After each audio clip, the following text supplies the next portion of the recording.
Hoje a gente vai conversar sobre alongamento e treinamento resistido. Entenda o treinamento resistido aqui com musculação e pilates principalmente. Então, basicamente, a pergunta que eu vou responder aqui hoje é: eu preciso necessariamente fazer alongamentos para aumentar a flexibilidade das minhas articulações e dos meus músculos?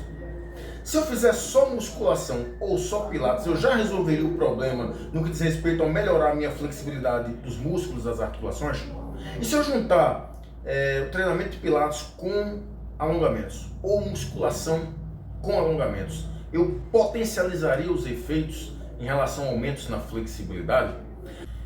Bem, antes de eu começar a responder essas perguntas, eu preciso te dizer que a flexibilidade é uma das capacidades físicas mais importantes. Eu costumo enumerar 3 grandes capacidades físicas: capacidade física aeróbica, resistência aeróbica, a força muscular e a flexibilidade em terceiro lugar. Não necessariamente porque ela está em terceiro lugar e é menos importante, mas simplesmente porque eu enumerei dessa maneira. Porque a depender da tarefa que você vai fazer, você pode necessitar de mais força, ou de mais flexibilidade, ou de mais resistência aeróbica. Então não tem uma mais importante, isso vai depender do contexto em que você está sendo submetido. Mas a flexibilidade é uma capacidade física muito importante para que você possa desempenhar com um bom desempenho atividades da vida diária. Inclusive, se você for um atleta, dependendo da modalidade que você treina e que você compete, a flexibilidade pode ser um componente da capacidade física extremamente importante. Portanto, promover treinos que possam melhorar, aumentar a flexibilidade das articulações e dos músculos é muito importante. E aí, quando a gente fala em treino para aumentar a flexibilidade, eu tenho certeza que a primeira coisa que vem na tua cabeça é que é o treino de alongamento o mais indicado, o mais efetivo e o mais eficiente para aumentar a flexibilidade. Eu tenho certeza que é isso que passa na tua cabeça. Então vamos lá, vamos começar a desconstruir algumas ideias. E se eu te disser que não é necessariamente isso que você pensa? Se eu começar a afirmar para você aqui agora que você não necessariamente precisa se alongar para aumentar a flexibilidade das suas articulações e dos seus músculos, o que é que você me diria? Se eu disser para você, o que seria pior, né? O que seria mais disruptivo ainda, se eu disser para você que se você fizer só musculação ou se você fizer apenas pilates, você consegue aumentar a flexibilidade. E eu diria mais, você não só aumenta a flexibilidade, como você aumenta de forma semelhante a quem faz alongamento. O que é que você me diria? É muito provável que você diga até que eu estou mentindo, mas não estou mentindo, não estou inventando nada aqui não. Tudo que eu estou dizendo aqui é embasado na ciência. A ciência já diz isso há um certo tempo. Se não me engano, eu posso estar errado dessa informação que eu vou dar agora para vocês, mas se não me engano, no final da década de 90, nós já temos estudos importantes na área da flexibilidade, mostrando que não necessariamente você precisa se alongar para aumentar a flexibilidade. Que o treino de musculação ou o treino de pilates consegue promover aumentos significativos na flexibilidade das articulações e dos teus músculos. E mais ainda, já estou adiantando os resultados do estudo que eu vou mostrar aqui para vocês. Se você juntar musculação com alongamento, ou pilates com alongamento, os ganhos na flexibilidade nas articulações e nos músculos vai ser semelhante a uma pessoa que apenas faz alongamento. O estudo que eu trago hoje para ilustrar o vídeo é um estudo que foi publicado por pesquisadores canadenses. Vou precisar colocar o óculos, tá? Esse estudo ele foi publicado por pesquisadores canadenses, iranianos, austríacos e alemães. Esse estudo ele foi publicado no ano de 2023, portanto no ano retrasado. Ele foi publicado na Sports Medicine, que é uma revista específica em publicações de revisões sistemáticas e meta-análises na área da medicina esportiva. E aí o que é que esses pesquisadores fizeram? Eles pegaram 55 estudos que investigavam os efeitos do alongamento, do treino resistido, que pode ser aqui no caso musculação ou pilates, e dos alongamentos mais treino resistido na flexibilidade das suas articulações. E aí, basicamente, foram vistos 3 resultados. 3 resultados. O primeiro resultado, que é o mais básico de todos: o treinamento resistido Entenda mais uma vez, treinamento resistido aqui como apenas musculação ou apenas pilates. O treinamento resistido aumentou e aumentou de forma significativa a flexibilidade das articulações. Deixa eu repetir esse primeiro resultado, porque pode ser até impactante para você que nunca ouviu nada semelhante, nunca leu nada semelhante. O treinamento resistido, ou seja, a musculação e o pilates aumentaram e aumentaram de forma significativa a flexibilidade das articulações. Isso é uma quebra de paradigmas, né? Principalmente para aquelas pessoas que acreditam que para aumentar a flexibilidade eu preciso necessariamente de alongamento e apenas alongamento. É apenas o alongamento que consegue fazer esse efeito fisiológico.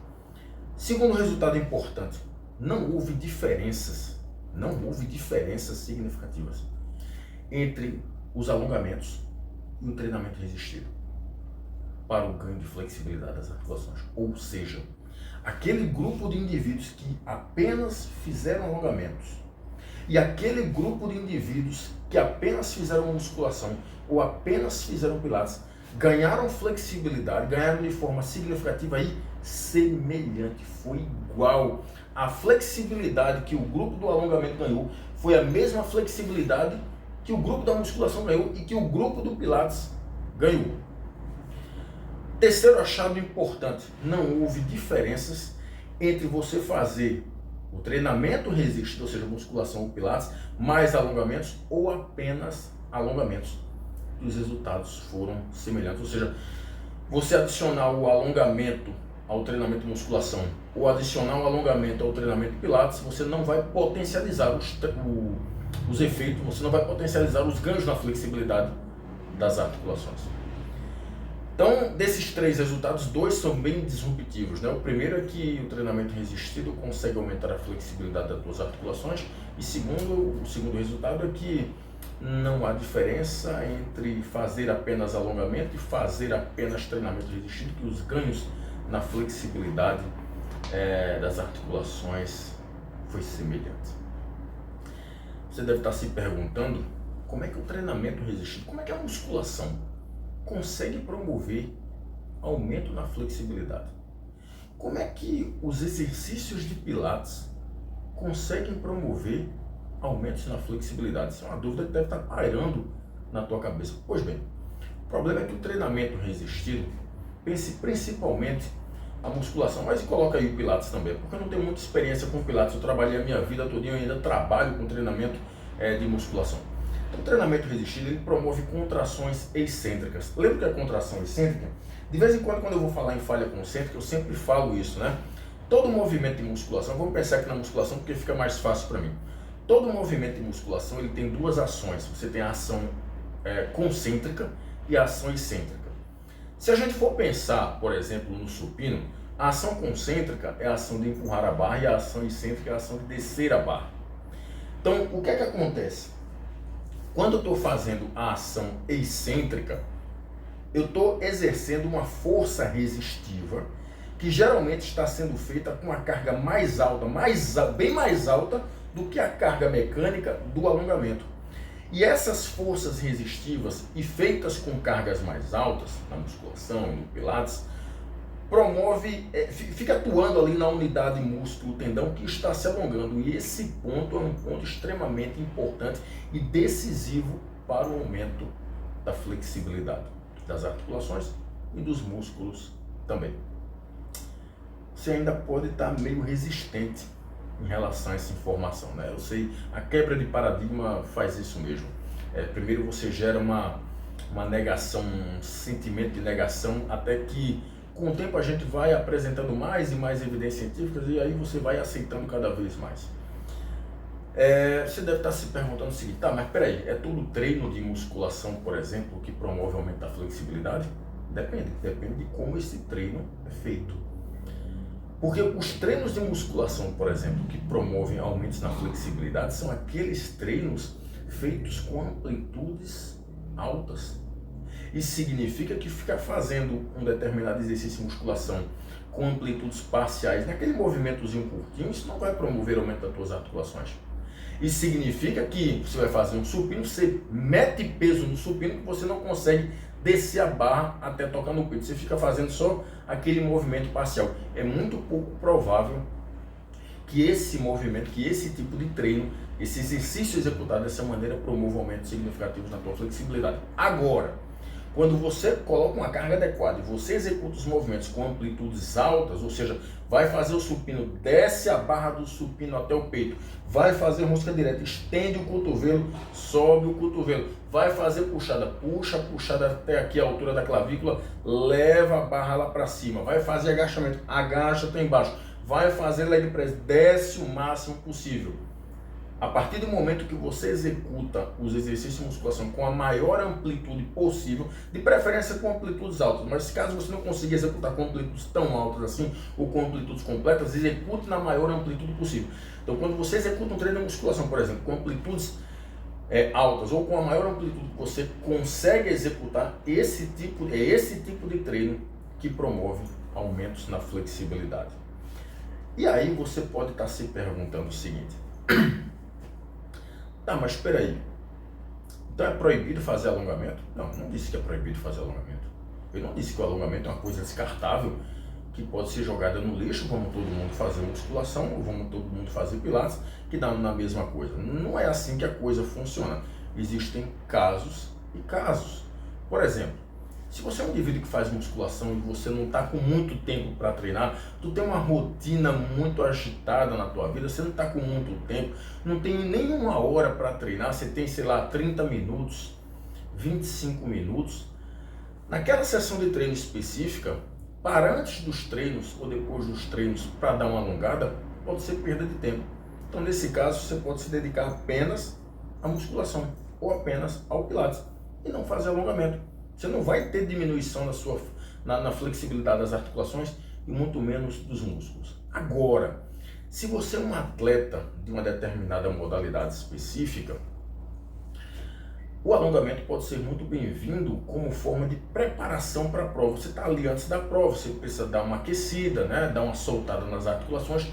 Não vai ser naquele momento que você vai fazer uma sessãozinha de treinamento resistido, porque essa sessão pode induzir fadiga e você vai começar a prova com um estado pré-fadigado. E isso vai diminuir o teu desempenho na prova, isso vai comprometer os teus resultados. Isso pode ser decisivo para você sair do ouro para a prata, ou da prata para o bronze, ou do bronze para nada. Então, nesse caso específico, utilizar alongamentos como forma de aquecimento antes das provas para soltar as articulações é muito bem-vindo. Nesse caso, o alongamento é bem indicado. Se você faz musculação, está com tempo suficiente para treinar, você gosta de fazer aquele alongamentozinho antes dos treinos ou depois dos treinos, não tem problema. Você pode se alongar. Agora, dizer que aquele alongamento vai potencializar os ganhos de flexibilidade das tuas articulações, dos seus músculos, isso não vai acontecer. Esse estudo já mostrou, isso não acontece. Mas se você gosta de fazer, faz, não tem problema. Então, o que eu quero mostrar aqui nesse estudo, nesse vídeo, é que o alongamento ele não é obrigatório. Existem condições em que o alongamento pode ser aplicado, existem condições em que não há necessidade, não é que ele é proibido. E sobre a questão da prevenção de lesões, então, isso é um mito. Não é possível que você ainda acredita nesse mito. Não existe nenhuma evidência científica de alta qualidade demonstrando que aquele alongamentozinho que você faz antes dos treinos previne lesões nas articulações ou nos músculos. Não existe nenhuma evidência de alta qualidade. Isso não está escrito em canto nenhum. Se tiver escrito em algum livro, provavelmente naquele parágrafozinho ali não tem nenhuma referência indicando aquela informação, embasando aquela informação. Muitas vezes aquilo é tirado da cabeça, doutor. Portanto, não existe nenhuma evidência de alta qualidade demonstrando que o fato de você se alongar antes da sessão de treino, seja lá qual for o treino, você vai ter uma prevenção de lesões. Isso não existe. Então pare de acreditar em mitos. A mensagem desse vídeo é: você não necessariamente precisa do alongamento para aumentar a flexibilidade das articulações dos músculos, mas isso não significa que ele está proibido. Se você gosta de se alongar, está com tempo, se alonga. Se não, só musculação ou só pilates resolve o teu problema no que diz respeito a aumentar a flexibilidade das articulações dos músculos, ok? Então eu espero ter contribuído. Um abraço a todos, até mais.